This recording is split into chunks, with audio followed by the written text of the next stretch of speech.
Oh, here we are again, and we've got Wulfberg. Okay, I have to do before you introduce yourself. I've got to say, Okay. um, disclosure. This is a family member of mine, so I know Mosi as my cousin, but he's way more than that. He's more than just my cousin. But introduce yourself, Mr. Rudolf Liebenberg, also Yeah, known so aka Wulfberg.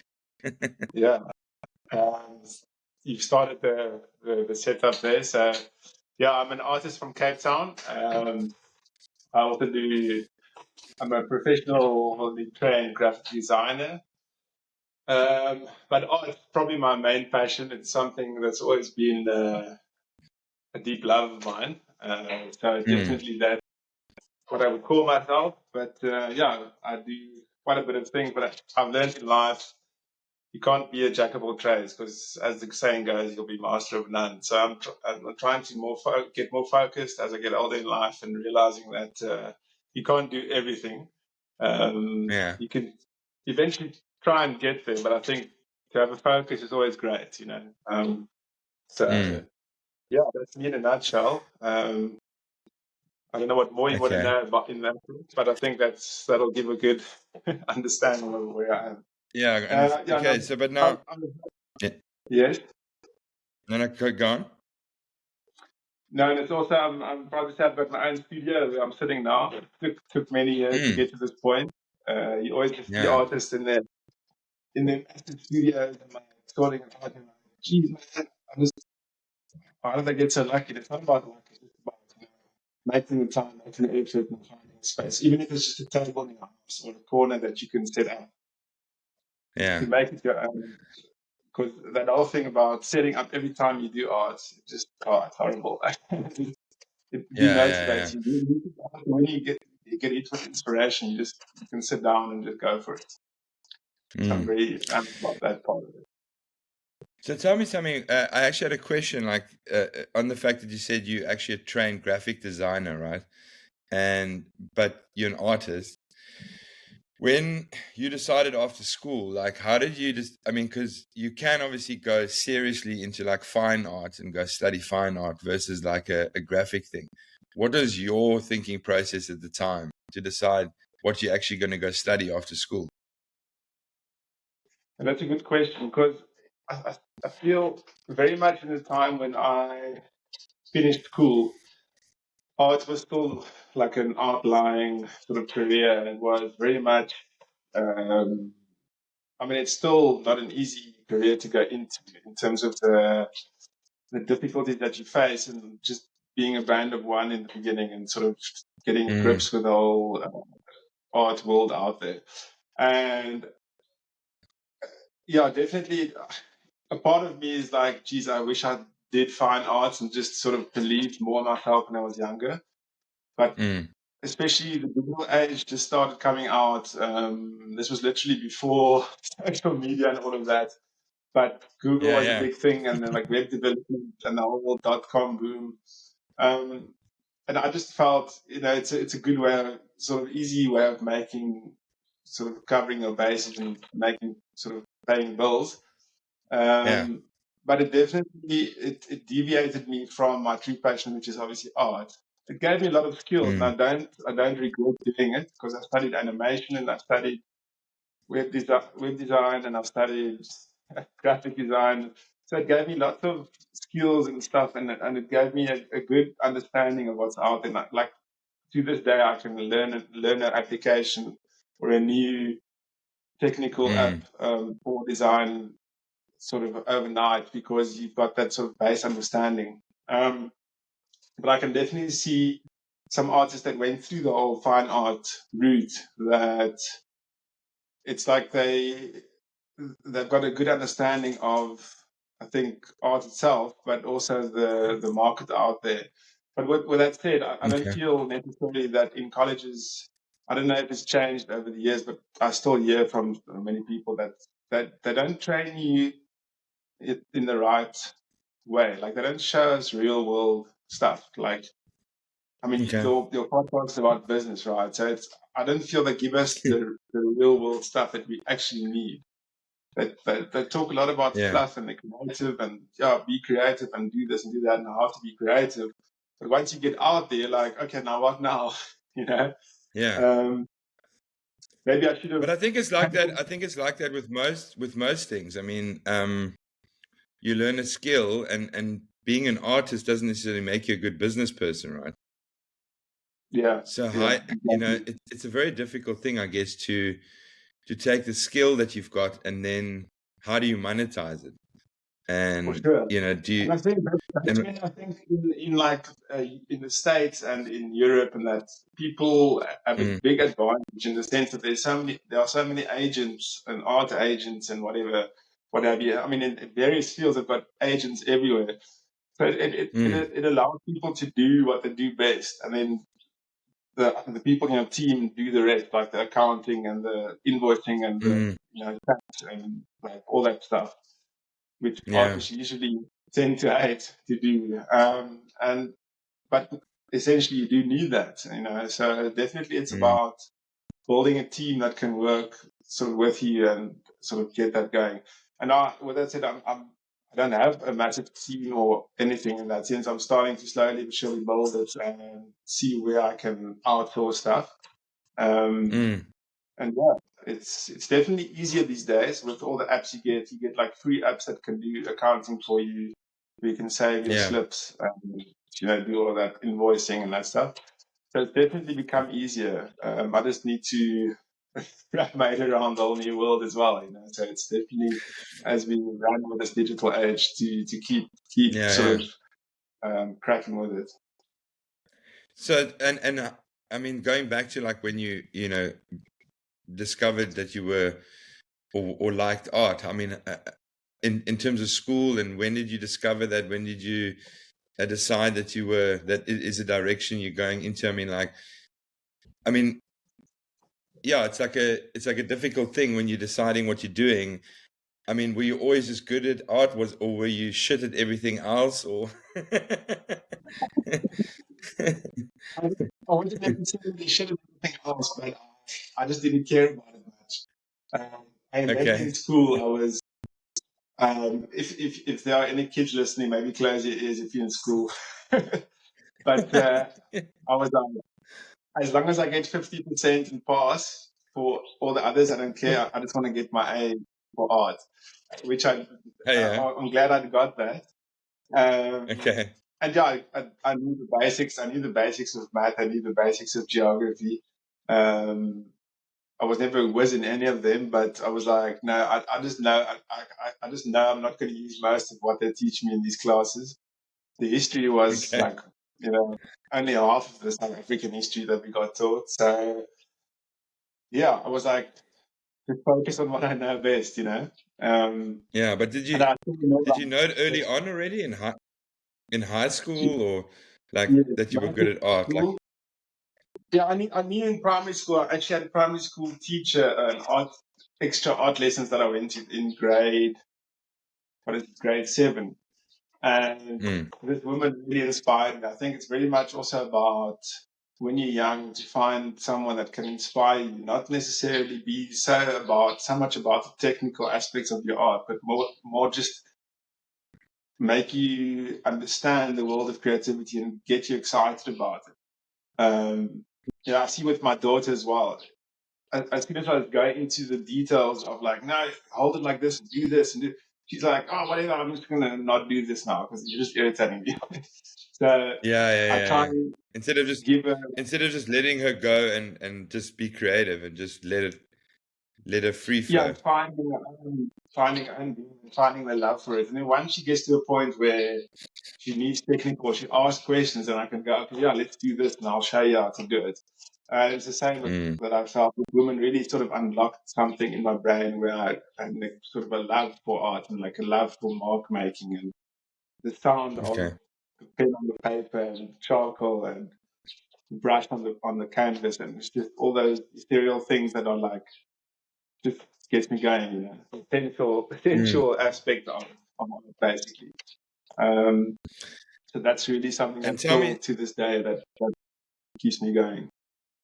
in terms of like your environment growing up in Cape Town, I mean, were there a lot of, was it were you in a creative environment, do you feel growing up in Cape Town helped that? Yeah, I think Cape Town / South Africa, it's a very um, politically inclined. Well, I guess all countries at the moment, but like there's a Mm, lot going on, politically and in our governments. And I mean, just living here it's great. It's one of the most beautiful cities in the world, I believe. But it comes with its own challenges. Obviously, we've got load shedding. We've got mm, many things that just can easily distract you. Um, mm, where before you know it, like a year has passed and you haven't done any art because you're standing in a line for 3 or 4 days just to get your license or to well, I feel like everyday life can easily take over in that sense. So it's about finding a groove and finding and making time for your art. I've always felt that's the yeah. main thing to what I realized, because you think it's having the studio or having the best materials or whatever. Dude, you can make art with a big pen and a freaking printed like a normal A4 page. Mm, Um, I feel you see, and especially with social media these days, you see all these polished artists where they're like flying around the world and having massive studios, and you think that's what you need to make it as an artist, but it's not. It's about mm, arriving on the page, just yeah. sitting down, starting to sketch, starting to paint. I can't emphasize that enough. And It, that's yeah. where I feel the importance and the big why I'm doing sort of these art challenges. We'll probably get to that, but we Yeah, do a yeah. daily art challenge, and you immerse yourself in the project, and it's almost like all Mm, the clutter disappears. It's like you have to sit, mm, and you call it time. You say like if it's 10 in the morning, or if you work a day job, you make it 10 at night or whatever.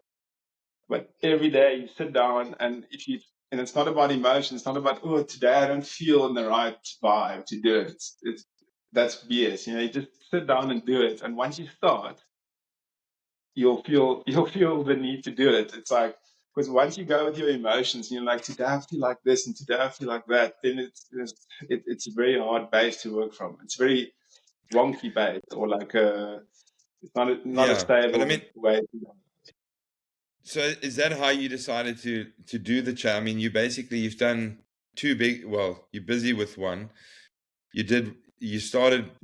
When was it? A couple of years back. You did 100 nights of sketch, right? Yeah. So in 2016, I did 100 Nights of Sketch, which was based around the symbiotic nature between trees and humans, and sort of Yeah, imagining a world where the both exist in the same form. So all the heads yeah. had like these trees and branches coming out of them. You probably remember. And yeah, and then I just started it as a sort of a project to further my sketch abilities, or to almost like a workshop for myself to learn about the human form a bit more, and like the facial structures and the Okay. bone structures. I started off with skulls before that, and then I went into the faces. Um, and then I realized, let me do this every day. I think it was, what's her name? Lorraine Lewitt, a very well known South African artist. She calls it paintings for ants. It's very cool. It's like these Mm, super tiny, like micro level, almost like the size of a 1 rand coin or two wow. rand coin, about that size. And then she does these minute little sketches, and she did like one a day, I think, for 1,000 days or something. And then I was like, wow, that's massive. I don't think I can do 1,000. Let's start with something more doable. I Yeah. did 100 nights of sketch, where every night I sit and do an A4. And very specifically, I think it's important that you choose one medium, one style, and you go with that. Otherwise, to sit every day and think, what am I going to do tonight? That just takes too much Yeah, time. like a So, different. Yeah. yeah, so I stuck to black pen and on A4 pages, white paper, and just went for it. And yeah, and as you go, like, I can't explain how. how amazing the process is in terms of it changes so many things around your in your environment or in your family life or in your just so many aspects of your life just improves, which is great. And then Okay. some years passed, and once again I slipped into that mode of maybe doing an artwork once a week, maybe once a month, and then sometimes a month would pass, and I'm just like, what? I haven't done anything, and it feels like maybe a month or two, and you check back when you did your last one, and you're like, what? Okay. That's like 3 months ago. I'm like, no, this is getting out of control. And then I decided to do another challenge, and I was like, but I can't do another 100 nights of sketch. It's just you need to move forward and progress in life, right? So I Yeah. thought, what do I do? Do I do Raise the bar, but raise the bar, man? And and yeah, yeah. so I was like, should I do double, like 200? I was like, no, that doesn't get me excited yet. And I played with some numbers, and I thought, okay, let me do 3 a day. I know it sounds crazy, but I did it sort of test, and I checked. I can do 3 in a day. It is quite Okay. challenging because in the beginning it took about an hour and a half each. Um, then I Mm. thought, okay, let me just go for this. I remember the thought came to me, and the next day I told my wife, listen, I'm doing this thing, and I'm doing it for 333 days, 3 a day, which basically results in 999 artwork. And she's like, sorry, what? Okay. Sorry, what? Um, so next time we Squeeze do me, baking powder.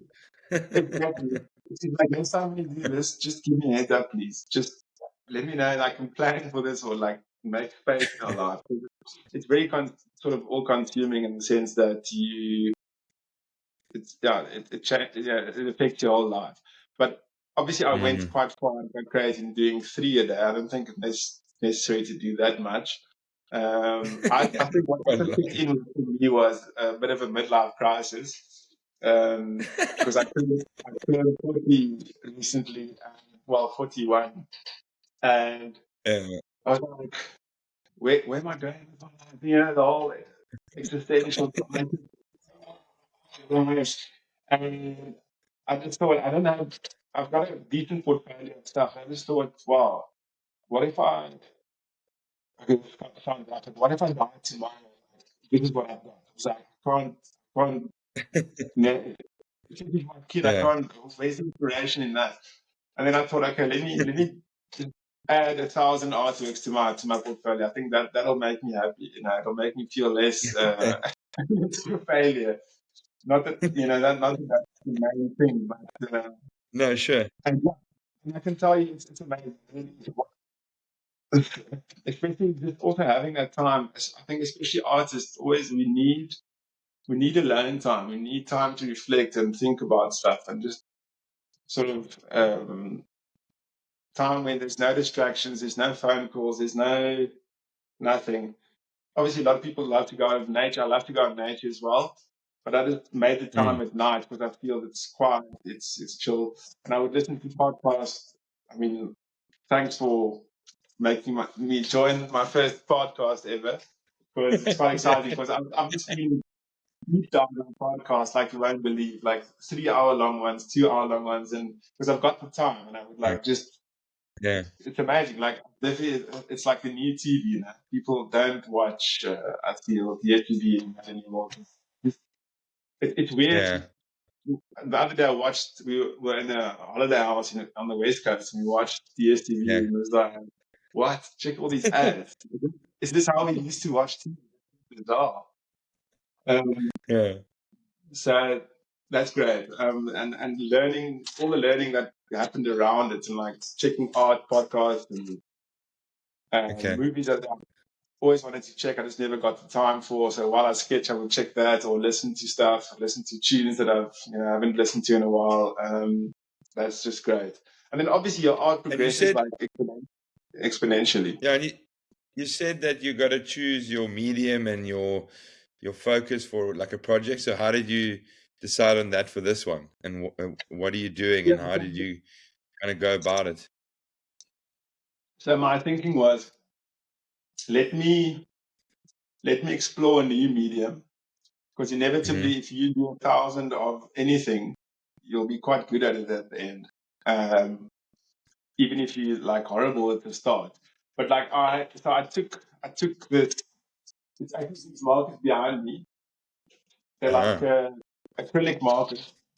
They're called Posca markers or uni Posca. And you take it, and then it's got a nib that you press down, and then it releases acrylic ink or acrylic paint that Okay. comes down.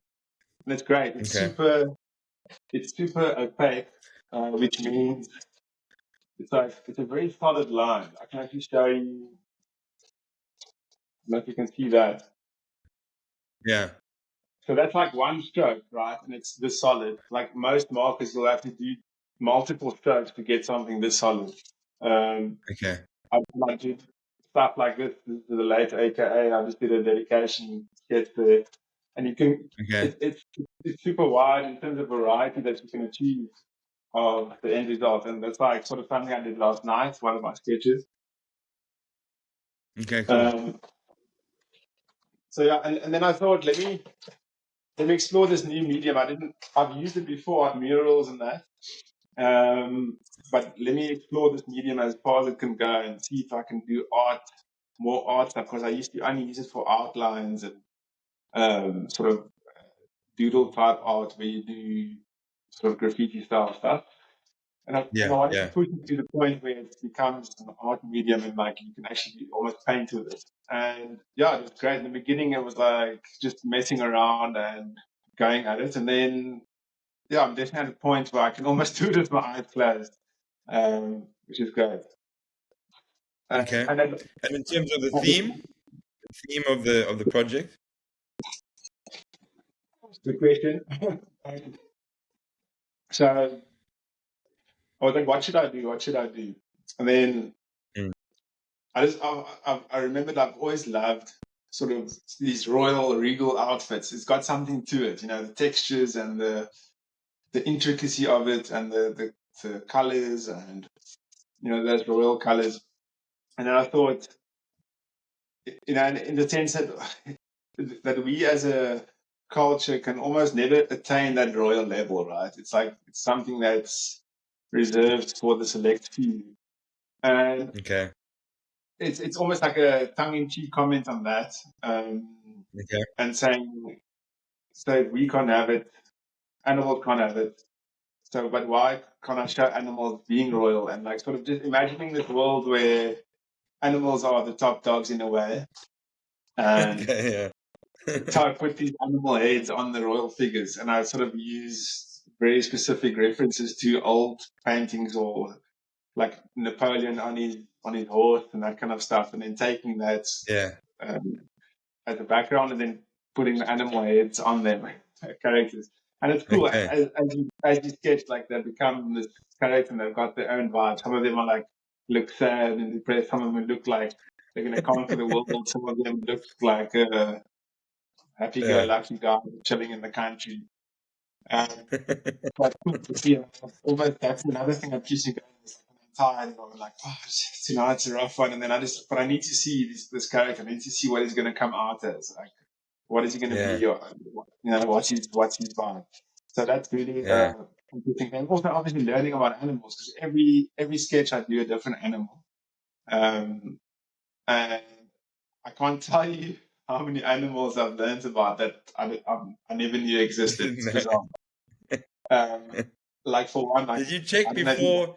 Did you check before you did all of these that there are actually almost 1,000 animals in the It's world? funny that people ask me that. But actually, when I was around in the 30s or so of the sketch in the numbers, I was like, Yeah. oh, shite, maybe there's not enough animals. And I said, no, it's actually a lot. Because obviously I don't just do a dog and a cat. I do like Right. different types of dogs, different types of cats as well. But Yeah. you also run out of that. And I was like, yo, this is right. And then every night I would like sit there finding animals. And then one day my wife was like, here you go. I'm like, what's that? And she printed me this massive list of animals. I'm like, legend. I never thought of that. And that's another reason why a team is great. Like at the moment, it's just mostly my wife and myself when I'm at home. But if you have a team you can bounce stuff off from, this is the kind of stuff that happens Mm. where you get inspiration, you get I don't know, it just almost makes life easier to bounce it off people. Yeah, yeah. And then along the way, I also started sort of a YouTube channel to put it up there. And it also keeps you motivated, like seeing the comments from people Mm. around the world. Yeah, And even giving you tips. Um, like yeah, yeah, as you can see, I do these white frames around it. And yeah, then I basically take the tape and I put it on the edge. And then it yeah. gives me this nice first edge. In the beginning, I used to use, what did I do? Oh, someone said you need to put the tape on your clothes. Like you have to literally take it off like this, put it on like a piece of clothing that's got fluff on it, and like do this a couple of times, for, and keep going with that. And then it adds Yeah. like a layer of fiber, and then you can put it on your page without it tearing the page. But this process, sometimes Okay. you would not do it enough or too much and it doesn't stick. And if you don't do it enough, then it rips it like the page off. He's a So I page, would yeah. like finish the sketch and then sit and like, and then the whole thing rips. I was like, oh, this is Oh no. ridiculous. And then this one guy from Russia on YouTube was like, but just, why do you struggle like this? Just erase it off. I'm like, what do you mean? It's just take an eraser and just erase it off. I'm like, okay. And I Okay. tried with the eraser, did that, and it's like, it worked miracles. But still, I got slight tears on some occasions. And then one day Okay. I went away to the West Coast and I forgot my eraser. And I was looking around at Yeah. this people's house, um, and I couldn't find any eraser. But I found a piece of putty, like Prestic. I think in the States they call it blue tack.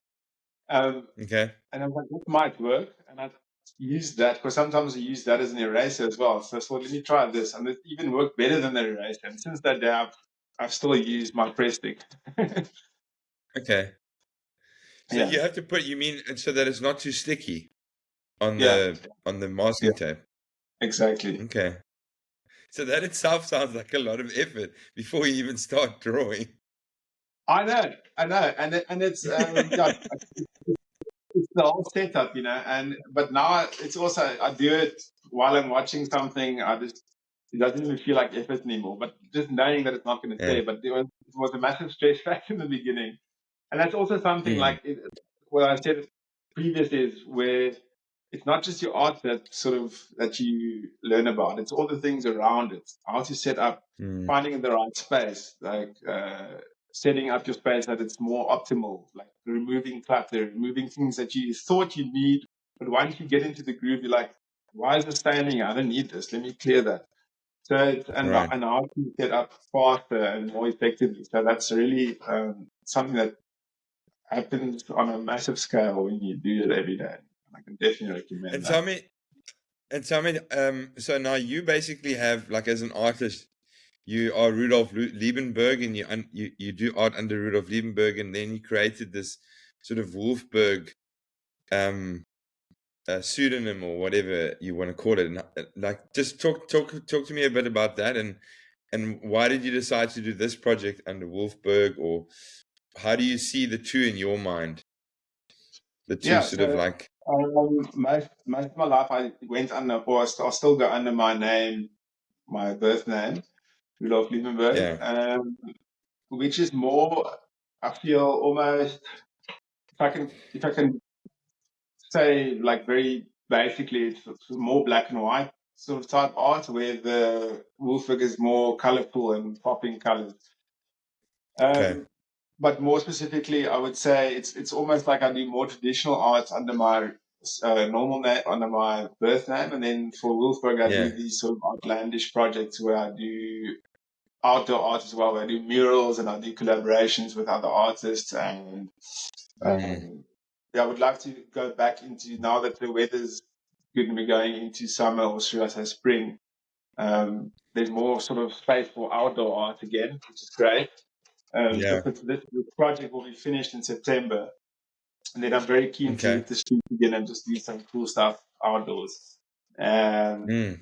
but yeah, it's definitely a thing that sort of runs through my mind every now and then. It's like, should I just merge the two? There was a time where I did merge, and I started posting my Wulfberg stuff on my normal channel, but I felt that it was just too different in a way, and I thought it'd be Mm. a good way to separate them. Also for my mind, just to not.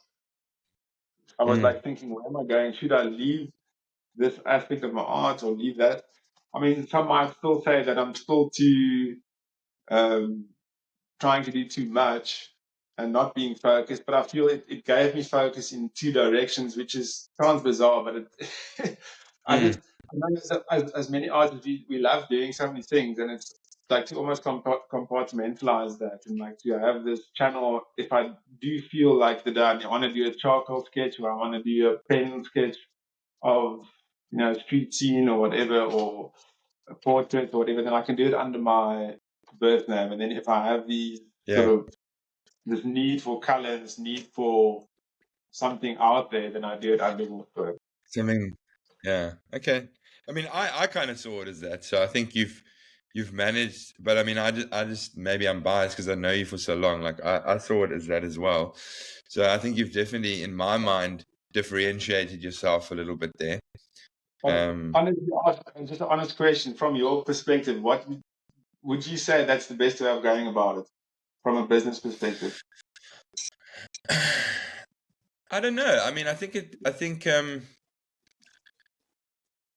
I mean, it's difficult to say because I mean, although you did start Wulfberg with the mural thing, it was more your mural sort of like pseudonym, and I think that's definitely something that you should stick to there. I mean, because I mean, mural art and graffiti type stuff is, you're going to have a pseudonym. You're going to have to be called something. You're going to have to be known as something. Your tag. So I think it's cool for that. Um, I don't know, like, yeah, I mean, maybe with the actual sort of like um on paper or on other mediums, yeah, maybe it does. You would wonder, okay, am I doing this under Rudolf? Am I doing this under Wulfberg? But yeah, I mean, I don't think it really matters. Just go with it. You'll know. Well, thanks for that. But like, just while we're on the topic of graffiti and tags and that, Mm. it's. I remember when we were young, it's like you just don't care, you just want to put your name out there, whatever. Yeah, But I've come to realize also that firstly to defend other people's art or like to scribble over a piece that I feel people have put a lot of effort into, you just come and scribble a tag on it. I just feel that's a bit of a low blow sure, yeah, where a lot of oaks do yeah, that, especially some even putting tags on natural stuff like rocks and trees. And I just feel that's like just inconsiderate yeah. Mm, for your environment. And mm, just because you think it looks cool doesn't mean like everybody living there is going to think it's cool. What's cool about yeah, Cape Town is we actually have spaces that people can practice and do their tags or whatever. Like under the Garden Centre yeah. Bridge, there's this that skate park. That's a space that the city of Cape Town allows for graffiti artists to go. There's one in Salt River, or actually Zonnebloem as well. And as you go down, Okay. there's many more. But yeah, and I think sort of just an unwritten rule for some that graffiti artists have, I feel in general. But you always get the odd one out that just goes haywire and Mm. just doesn't care about anything and just I guess graffiti it's a difficult thing because where it started was sort of to go against the grain and go against the norm in terms of standing up for Well, individuality it and was a bit of going it was a bit of an anti-establishment sort of movement. So. for sure. Starting in New York Mm. and like starting on the trains and like proper streets of New York and Brooklyn and that. Mm. But I think as a society, we've progressed a bit. There's still obviously your top 1% of people or the governments and the institutions and the corporations. But I feel they anyway don't see the stuff usually because where they operate from, they don't see the streets so the people that are Anyways, around you, the yeah. people in the community, that's the people that see your stuff. and they're also on the same Yeah. level as you usually. So there's no need to bring them down because they're actually Yeah. we're in the same boat. So let's all progress together and have just a general understanding of people's living spaces and For sure. I feel the big difference between tagging stuff and actually putting up a proper mural where it's considered and like we have a message. Doesn't even have to be a massive message, but just to make something look better and like sort of enhance the environment. Enhance it rather, yeah. And now tell me, when you talk about your art and when we talk about business and also in terms of money, what is your sort of like personal philosophy around money? How have you, you know, dealt with it in your life? And I've in been relation to your art. I knew you were going to ask this because I've been checking your podcast and I was like, what am I going to say when I'll ask me about money? Because um, But it's there's no right intimidating, right? answer, Because and there's no. yeah, I know, but it made me think a lot. I must say, this like building up to this actual sitting down here, I was like, what am I gonna?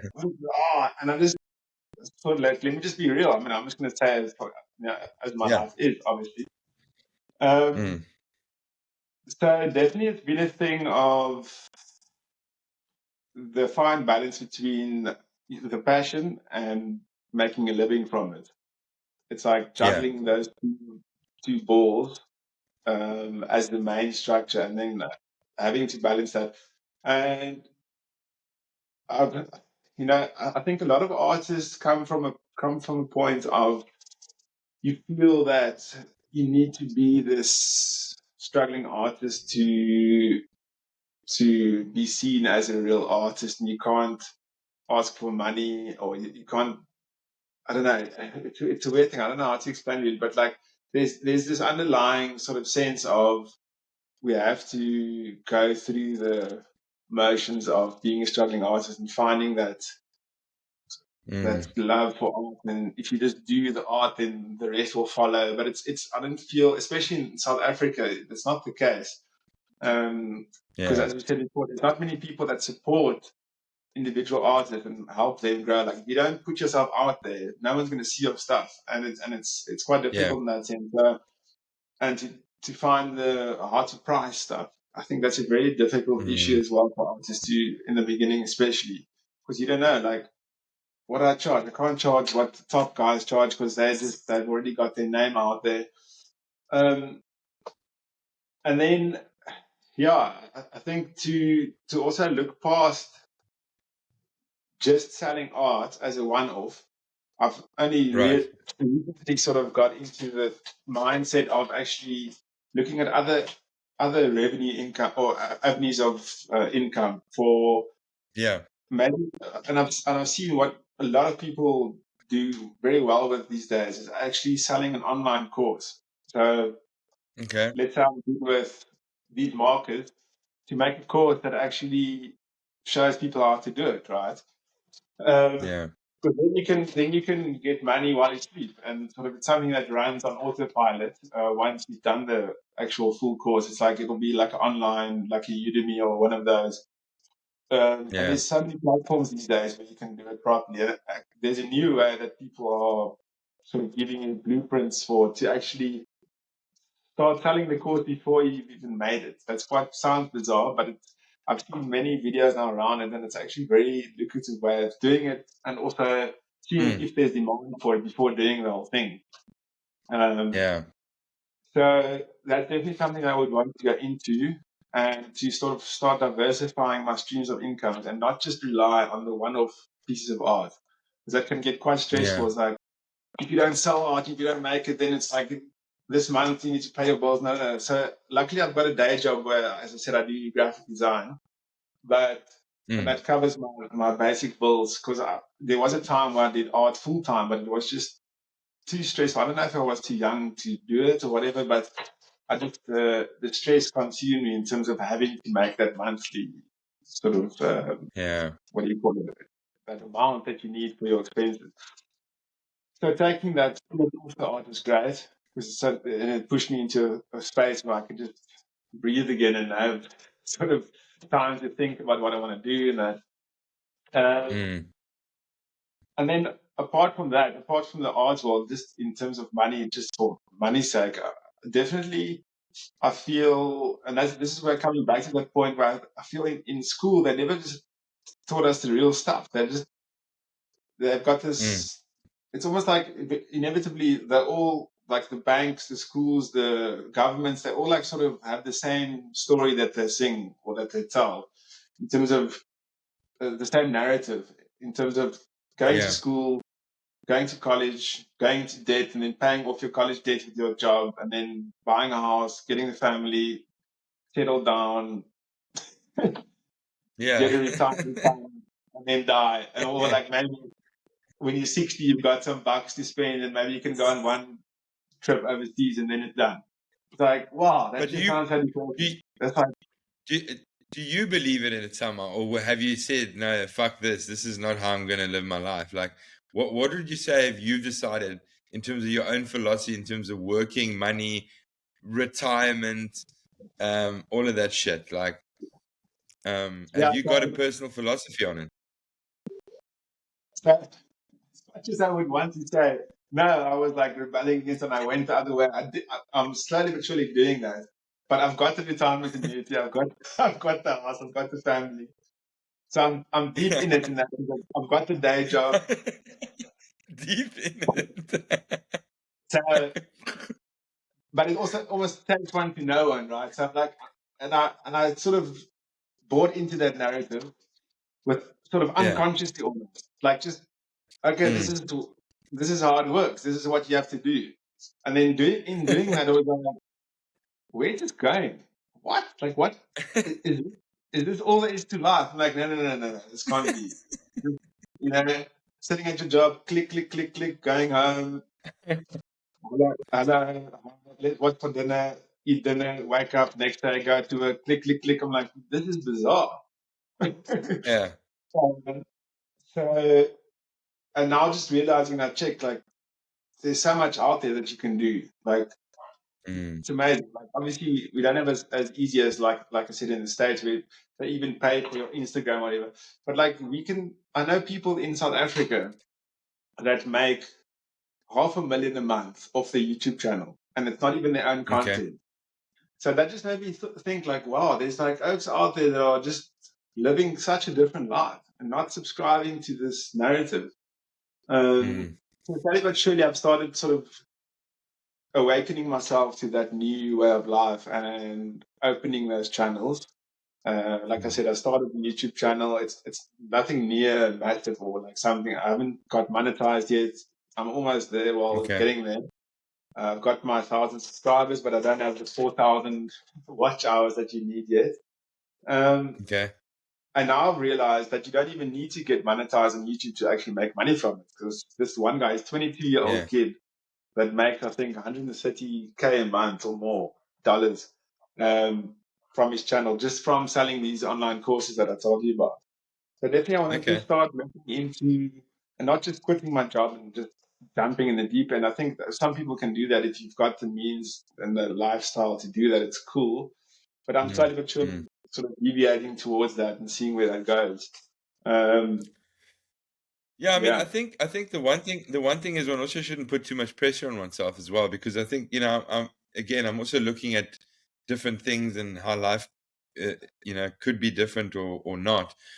Um, I mean, certain things you would have had to have started when you were a lot younger, before you got all those responsibilities that you got yourself into, like a house and kids and that kind of thing. And at a later stage in your life, there's certain things that just aren't possible. Sure, nothing's impossible, but you've also got to be realistic and Yeah. say, well, I can take on this, I can maybe try this, but it might not go, as well as it would if you were in your 20s.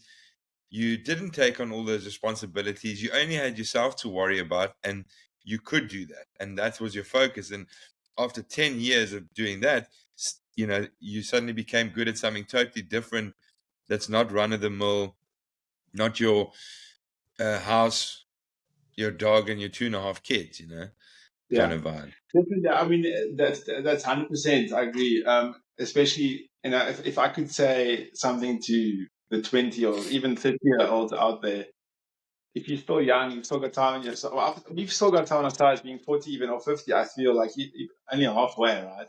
But Mm, like you said, you've got the stamina and you've got the lifestyle that supports doing whatever you want when you're young.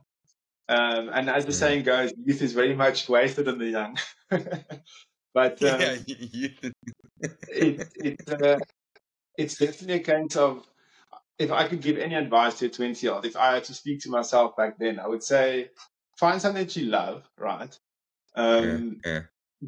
Literally whatever it is, if it's cookie baking or freaking making sandcastles or building an empire or being a mechanic or whatever, like being an artist, doesn't matter.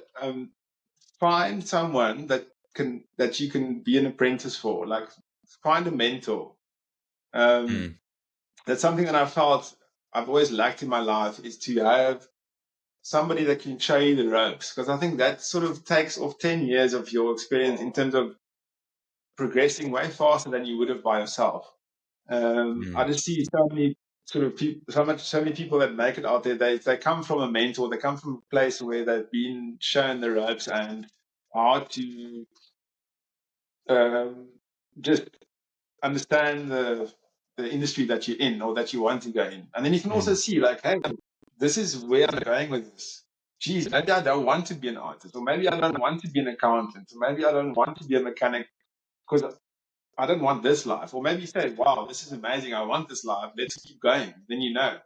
mm. Before wasting 20 years getting to 40, 50-year old, and you're like, geez, I don't like this life. Not that I'm saying that, but it's definitely something that I would recommend. Mm. Yeah, I mean, it's interesting. I mean, I think we've always, funny enough, we've always investigated these things. Like, I mean, I remember, you know, I started reading certain business books because you recommended them.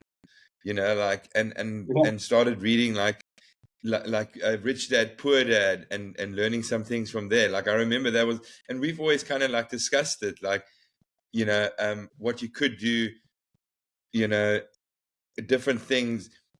But yeah, I think that's part of life, is kind of just like in trying new things, going forward, and not being too hard on yourself. Because I think yeah, a lot of we sit here are like, well, you know, there's this person that's achieved that, there's that person. Comparing yourself to others is just a dumb idea, but we do it, no, you know. definitely. I do. You actually like, I feel, compare yourself, to your previous self. Mm, Am I better than I mm, was next year? That's a good way to compare, mm, but not compare to others. That's because everyone's journey is different for sure. And like, I know, like both of us, we didn't have the most stable home environments, in the sense that we didn't, growing like up. most of our lives, Mm, didn't have our fathers with us. So mm, where I feel that's maybe where a lot of business sense comes from, and that's why I yeah, went deep into reading books about business, because I almost saw that as the people that sort of as father could figures, give some insight. Mm, Yeah. yeah, I think that is I a think there's big. I lots think of, that's a big one, eh? on the same note, it's like read books, check YouTube, deep dive stuff. But I looking back, a lot of times I feel I went into this, as they call it, analysis paralysis. You just keep analyzing and you keep Yeah, learning yeah, and learning yeah, and learning, and then yeah. you don't implement, you don't sort of Mm, action the stuff that you learn. You just keep learning, and then you can get to a point where you like get addicted to the learning, but you don't implement what you learn. Um, yeah. and yeah, now I'm sort of picking the stuff that I've learned from, and I'm definitely sort of finding value in obviously having learned the stuff. So it's never something you won't regret learning anything, but Mm, definitely also make space for actioning stuff that you learn, putting it into your no, to-do for sure. list. What today? Let's do that, because you can, like, there's this formula that I've seen recently. It's quite cool, where they show um, the difference between doing nothing versus 0.1% every day. Literally, it can be a minute. It can be 1 minute that you do every day Mm, of reading. And exponentially, mm, that'll be so much more after a year versus doing nothing. So it's literally, and it's that, I call it the 2 minute rule or something. Tell yourself, you're just going to do it for 2 minutes. I'm going to sit mm, and I'm going to draw for 2 minutes. Whatever it is, doesn't matter. I can throw it away afterwards. But inevitably, once you start, you're going to sit for longer. But it's just getting mm. over that monkey brain of wanting to do everything and not getting to anything and just jumping around and so I feel that helps a lot. But I guess that's why we also, I mean, we've done it in different guises, like setting ourselves like challenges, like 100 days, 333 days, all of that kind of stuff. It's like, I think Exactly. that does also help. Like, set yourself, create something, how many days, what you're going to do, how many minutes a day, and then stick to it. And if you don't, Yeah, start the next day, like, yeah, see like how set you go. boundaries. Because I think I remember when you're in college, we were like, yeah, I just want to do whatever I want to do. I don't want people to tell me what to do with art, whatever. And then you realize, like, when you get older, like, it's actually constraints and sort of setting borders for stuff actually helps you with creative. Mm, Like, I read this kind of, sort of interview with, I think it was Quentin Tarantino, or one of these top directors. And they said, like, the worst thing that you can do for any director is tell them to do whatever you want. It's almost like if you give them less to work from, they'll have to mm, find creative ways to deal with having less. And that having almost, this, yeah. resonates with what I've experienced in the last, like most of the time when I did art. Like, to actually set yourself sort of a constraint and then work from that. Like, say, I'm only going to Mm, work with blue, paint with blues. And it's like, wow, how do I do this shade? And you find new ways of doing stuff. And then that's where the creativity unlocks. yeah, Because if you have interesting. too many options, people are like, just, I mean, maybe it's just too Yeah, much. I don't know what to do and you don't do anything. yeah. So now, I mean, art's a very fun thing to do, right? It's like a hobby as well for some people. But what else do you do for fun? Like, what else do you like doing So in I love terms of, skateboarding. Skateboarding yeah, has always been a massive passion of mine. Unfortunately, I broke my collarbone a while ago cruising on a scooter. I slipped on a stop street on the white uh, paint. I had yeah, a bit yeah, of a yeah. quick stop, and it happened so fast. And then since then, I'm a bit hesitant to do all the downhills because Cape Town's quite a hilly, if I can call it that, city with many hills. But you've had So other injuries as well with skateboards. You almost yes, like yeah, broke, ankle quite snapped off much. your ankle. And it was literally flopping around Yeah. my foot. That was rough. And it never grew back properly, right? So I've got that back issue since then. But Shit. it's looking back, it's maybe not the most viable option for our size. Because when you fall hard, you know. It's true. um, Yeah. but I still love it. I went more into actually drawing on skateboards now, or painting skateboards, because Yeah, it's that's not cool. as you don't end up in hospital with painting skateboards. Um, Yeah. and then I love swimming. I love swimming in the ocean and going for hikes, walking in the mountains. Because we live in Cape Town. You have to feel use the city where you live. Mm, If you live in urban, like in New York, whatever, then obviously you check galleries, you go out, you do that. I mean, Cape Town is very much an outdoorsy city, and yeah. Which a is lot of nice. times I Yeah. feel I don't utilize it enough. But like, it's cool. I sometimes I just go to the park with the dog and the kid. Like every morning before school, before I drop my kid, we go to the park for like, even if it's 10 minutes, I sometimes just go and I tell her, listen, we're tight with time, so it's only 5 to 10 minutes today. You just quickly walk around and we go back to the car. She's like, oh, Dad, come on, just one swing. I'm like, tomorrow we'll come again. It's fine. Um, Yeah. and then sometimes it's half an hour we've got, and we just chill and just play games or whatever. And then sometimes I would drop at school and go back to the park for another hour just to chill for myself or like sketch some trees. Um, Yeah. and then Yeah. so definitely I love some outdoors. Like, just it Okay. resets your brain. Just even sometimes just sitting and staring. It's just getting into that space of want to say space of nothingness, but like just tapping out from digital space and like just reconnecting to what's important. I feel that's cool. Okay, but you don't play paddle, huh? Because that's apparently big now. Paddle's the thing. I think my brother invited me to a game, and then the winter started here, and it's because I think we've mostly got outdoor courts, if I'm not mistaken, in Cape I think Town. it is actually only an outdoor thing usually. I don't know. Yeah, no. Yeah, Most of the so courts in I South can't see Africa are myself. outdoor. I'm not as pumped for it to go play in the rain. So maybe once the season is better, or like the sun's out, then I'll consider it for Yeah. sure. 'Cause I love tennis actually, because my father used to be a very good tennis player, and he always took me out playing tennis. Okay. Yeah. I mean, yeah. And I about also grew up with 25 tennis and Lüderitz. Like my gran really, used to play quite a lot of tennis. Oh, and maybe our grandfather Opie had his own tennis court on the farm, Kubu. Apparently, for him. my yeah. So apparently, when my dad would drive up and because when he was he was at school in Stellenbosch and then studied in Stellenbosch, started studying in Stellenbosch and then Cape Town. But when he drove up, my mom said that when they used to drive up and they stopped at Kubu at the farm, and Opie, our grandfather, was expecting my dad already. He was ready there in his tennis clothes. He said, "Come, let's go. Let's play some tennis." After like a 14-hour drive up to from Cape Town up there, he would stand there like, "Come, let's play tennis." That's quite cool that you tell the story, because I never knew that, because I've actually got one of these trophies that he won in some, like a tennis trophy that he got. It's kind of tiny Okay. one, but it's the only Yeah. thing that I have of him pretty much. But yeah, so maybe we should He play a didn't game of leave tennis then. much. I know, I know. Yeah, because I bought these rackets. I bought my wife and myself a racket, because she was also like never a big player, but she Yeah. said she'll join if I do play. And I think Yeah. 5 years now we haven't used it. It's quite horrible. Well, So maybe we could play maybe we again. must. Yeah. Maybe we must start doing tennis. Yeah. Fuck paddle. Well, tennis is in our family blood, bro. Like we gotta let's play some tennis. Make a For sure. And, commitment for and summer.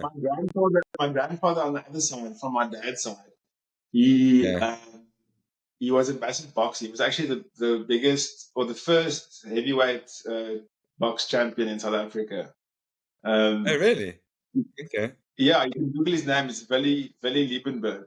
And Really leaving. I've Like that. always thought like maybe I should give that a go as well, seeing that it's in the family. Like I've always I'm checked also because keen. I'm boxing. also keen to start train boxing. Yeah, we should do that maybe. You KO'd some guys, so I'll be hesitant to start off on your level and like take you on. And you're a big guy as well, so maybe you'll drop me first go. So maybe I'll just need No, to no, train this. we can be sparring partners. We're not gonna have a fight. We just for training. Then you give a sneaky left stitch and I just drop to the floor, right? Yeah, but there's not a lot of oaks in our weight division. We big oaks. So we there's not a lot of oaks we can fight. So we're gonna have to fight each other. Yeah, yeah. Geez, I mean, you got stabbed recently in Cape Town. That's quite rough. So definitely stuff like that, I think, Yeah. it's a good skill It to did make have. me think about it. Yeah, it did make me think about it. Like I actually want to be able to be even better at defending myself.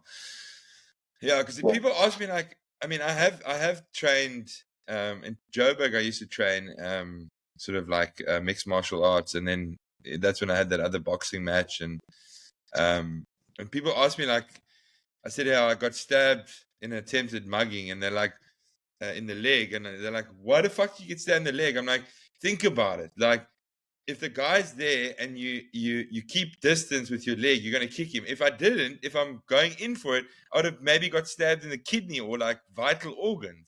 The That's leg true. is yeah. So keep this.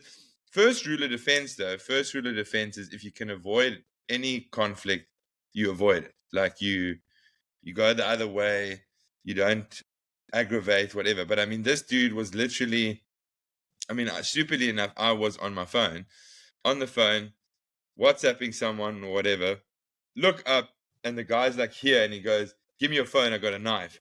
So I check the knife there, kick him that way. He goes into the street, like flungs into the, and he's like flings, and he's like comes back, and I'm like, "Fuck off!" Like, kick him again. He flings into the street again, comes back. I'm like, "Yes, then I kicked him again," and that's when I heard the knife drop. And I was like, "Oh, I thought I kicked it out of it." And then he did it. Then at that point, I'm like, "Fucking go." And just wanted him to like get away, because that was what I felt was the best to do. And yeah, then walked up the road. And when I got to near where my car was, and there was light, I suddenly, oh no, man, my whole freaking jeans is wet, dripping with blood. Yeah, then yeah, and then realized, it was a 4 centimeter deep cut, 5 centimeters wide, stitches inside, seven. That's right. Yeah. Oh yeah. I sent it to you because I said I did ask people, like, do you want to see it? Like, are you sure? Yeah. Yeah. It's one of those things be like, "Man, I want to, but show me, but show me." It's like, yeah.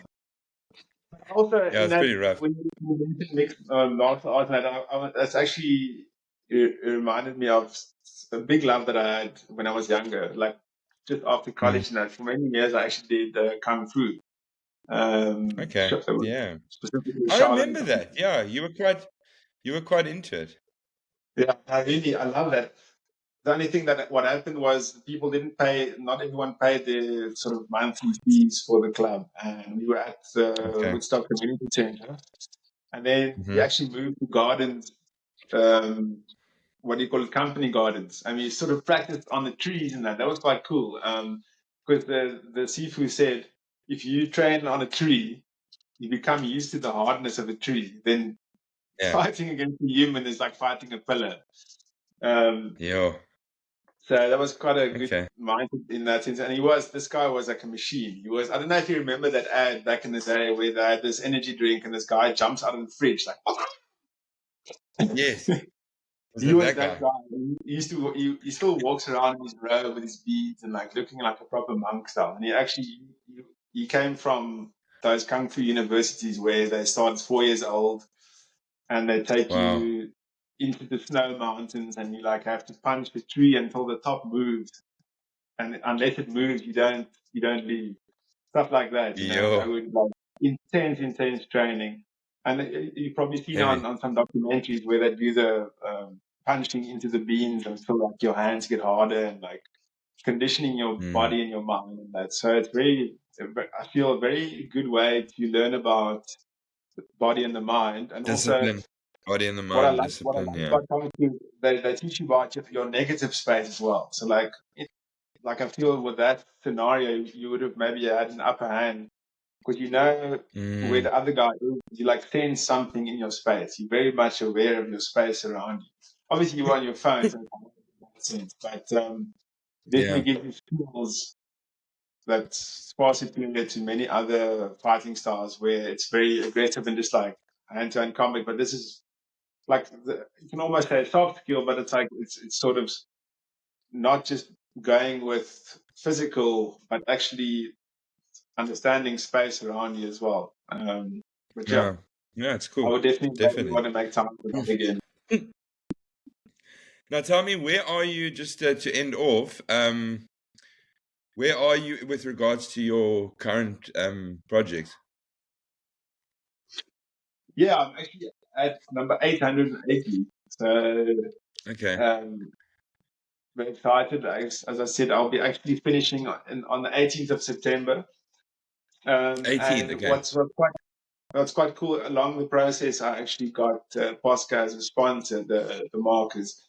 So that's very cool. And then they actually now want me to do an art class, a physical class, where there's going to be about space for 50 people, and it's going to be at the market in Durbanville. Um, it's called the CY market, funny enough, but it's creatively yours. I think it's what it stands for. But Okay. obviously, CY relates quite heavily to people that live in Cape Town would know. Go to Yeah. Bellville See and CY. why. Yeah. But that's cool. So they're gonna come to the things and that, and then you pay a ticket. I think it's going to be about 350 bucks, and then you get like a whole set of postcards, and you get your materials, and then I will Wow. give a 2-hour class and take you from stick figure to masterpiece. Stickman, Oh drawing a wow. stickman Stick to a man. Yeah. masterpiece, pretty much showing you the process and removing some veils of art and like preconceived ideas, and So just showing you that anybody can do it. So when is that again? That'll be the 30th of September, that last weekend of September. Okay. Cool. We can put Okay. links on the podcast if that's cool with you. We can always put a link Yeah. Yeah. Yeah. underneath. And Yeah. And yeah, then we'll put links. I don't go with my with the project. Like I said, this was last night's three pieces. That's a jacana, and this is a giant tortoise, and then Yeah. that's a ringed crate or something, the snake. Okay. So I Okay. actually load these up. I gotta go onto my website, which is wulfberg.com, but we'll obviously put the link underneath as well. We'll You can put the just have a link on look and you here. can scroll through the whole process. Actually, they are on sale. Quite exciting. A gallery in Canal Walk at the Yeah. waterfront, V&A waterfront, that actually started exhibiting my art, these pieces. Okay. So they are currently available through them. It's Art at Okay. Africa in the Clock Tower. You're welcome Okay. to go Cool. have a look. It'll be great for people to just check there and So we can show actually people see just the physical yeah, because pieces, not just on the site. interest, then they'll do a full exhibition showing all 999 as an exhibition. Because I would love to see them all together. I think they'll have quite an impact Yeah. as a set, as a collection. So how would it work for someone that's because I've bought a few pieces. So if you're exhibiting all of them, does the person have to try and bring it back to the exhibition, or would you just? I've bought some, so what are you gonna? I said, no, it's cool. You can keep yours, and thanks for the support. By the way, you were one of the first supporters of the series. Um, Okay. with your you've got a capybara, right? Yeah, I got the capybara because that's my spirit animal. It's a spirit animal. And yeah, Yeah. so I will do prints, like a G-clay print, which is Okay. fine art, high quality, sort of dense print that looks very much similar to actually the real life thing. It's almost Okay. inextinguishable to see the difference, unless you feel, Okay. because on the originals, you can obviously feel the texture, Yeah. but it's a very Yeah. close to original print. And I'll replace the ones that I've sold with prints just to fill the Okay. collection. Cool. Yeah, and you'll say that one's sold. The one that you had, Yeah, so that you have a print. is available. But I mean, yeah, I would like to go into clothing that, maybe put some. I've actually got on my website. I've done sort of a online thing with one of those online stores where that you put your art and clothing. So I've got like quite a yeah, cool hoodie that I've set. I would like to nice. explore that a bit more as well. But I think once the series ends, I can just have a normal life again. I don't get much time outside of it. I've got the day job, I've got the series, and I've got obviously family life as well. So you need to make time for these things. But I'm very Yeah, excited for it to finish, so I can put it out there more and do yeah, more workshops, maybe even because like I did a while ago, we did that collaboration I did with Hossy and the Robots. It's a good friend of mine that's got also like a whole multimedia sort of channel or live running. He's also a good artist. And we collaborated and we did some stuff at Canal Walk where we did live painting. yeah. Those, And we did yeah, that's what massive was quite animal cool. panels and that. And that was very cool. And I really enjoyed just collaborating with other people like that. Yeah, where are those, by the way? Have the They actual are pieces you did? Trees Coffee in Basingstoke Street on the Yeah. first floor. That's the one that's Okay. got the steampunk look and feel, that's sort of funky vibe. they actually recently Yeah. now outside they've got this very cool coffee stand or like a seating area that's actually in the street. Funny enough, Okay. a my city bus recently drove into this thing. The guy said someone threw a rock at the Really? bus, and he swerved out and he swerved into the restaurant. Oh my word. That's crazy. So luckily no one got hurt because I think it was at Yeah. 7 at night, so they were just about to Okay. close, and then To so there close. was no public. If there were any public to Yo, be hectic. seated there, it would have been done.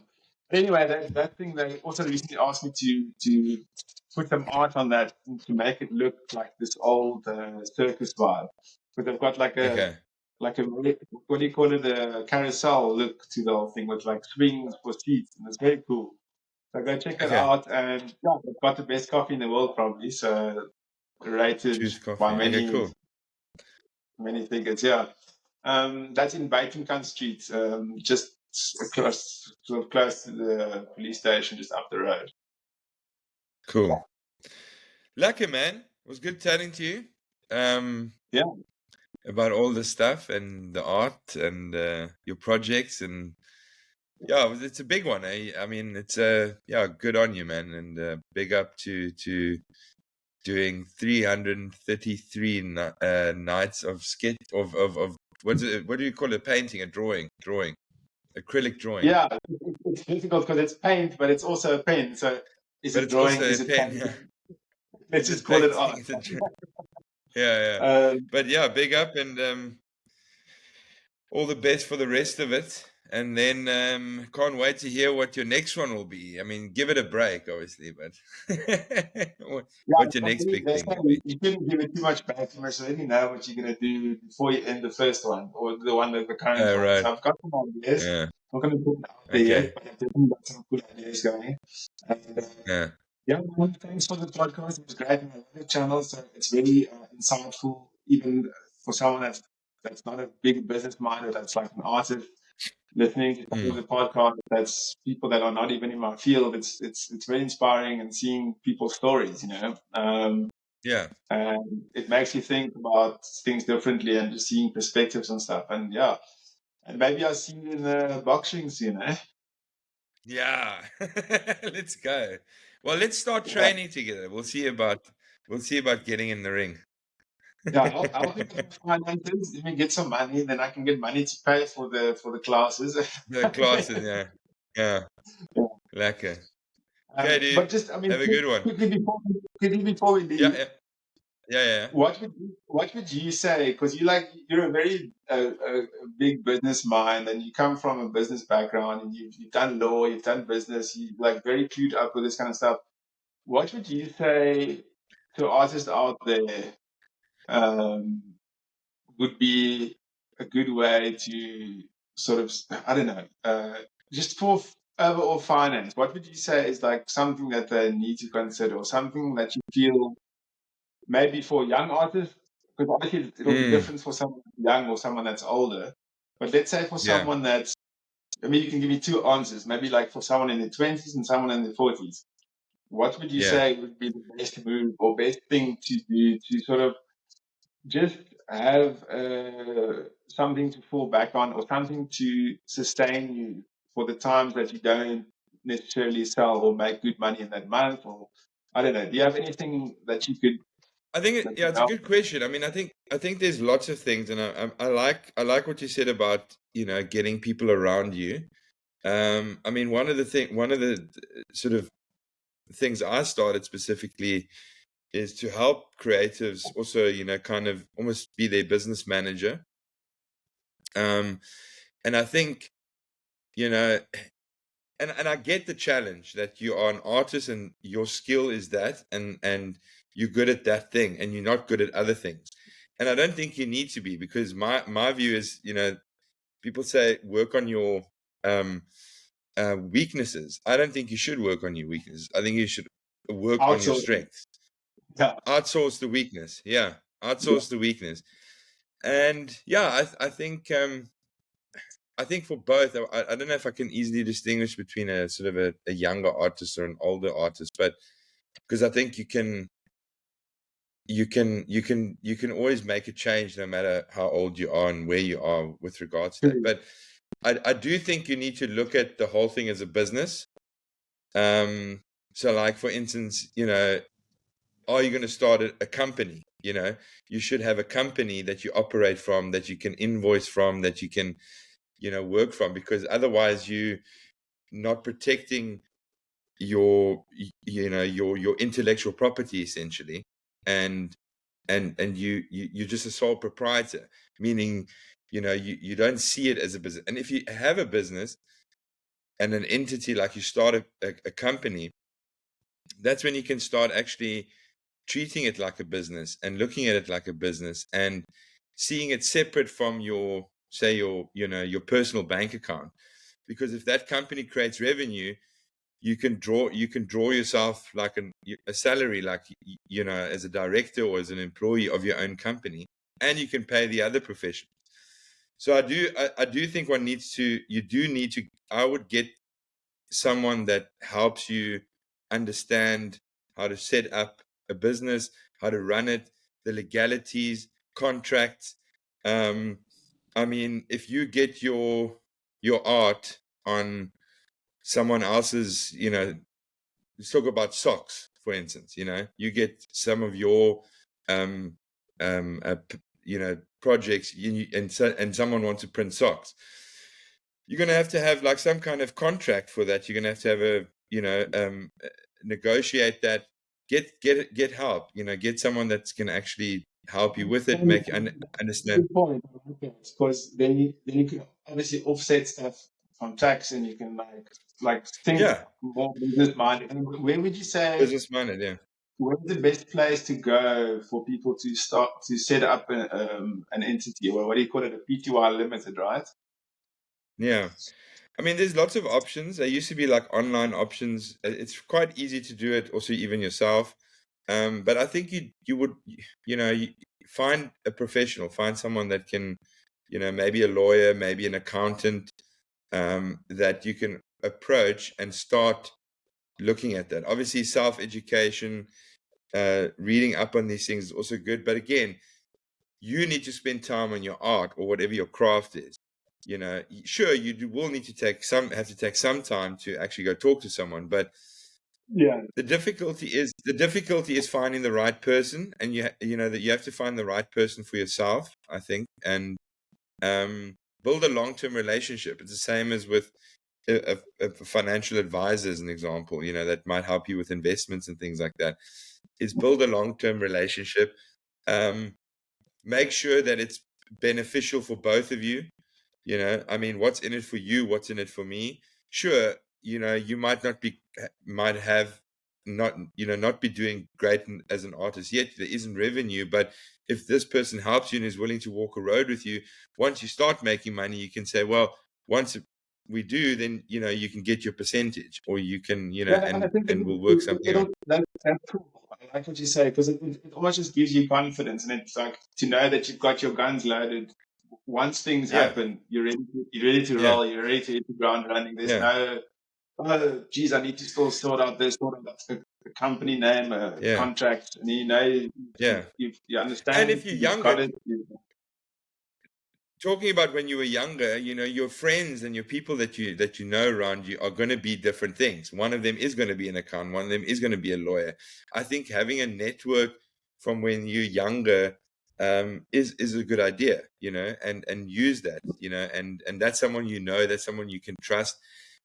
Obviously, be careful, keep the friendship and the business, make sure that you know what's at what time you're wearing the business hat and what time you're wearing the friends hat. But yeah, that you can definitely do.